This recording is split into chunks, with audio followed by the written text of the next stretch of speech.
এখানে কারেন্ট পোড়া হয়েছিল, প্রথমে কারেন্ট চলে গেছিল, প্রচুর ঝড় হয়েছিল।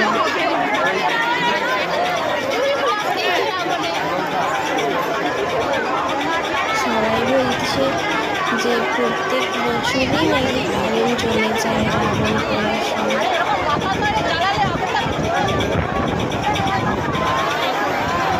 প্রচুর ঝড় উঠেছিল, দেখতেই পাচ্ছ তোমরা।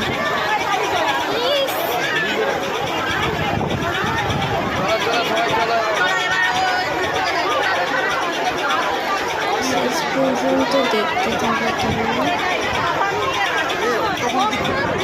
প্রচুর লোক হয়েছিল।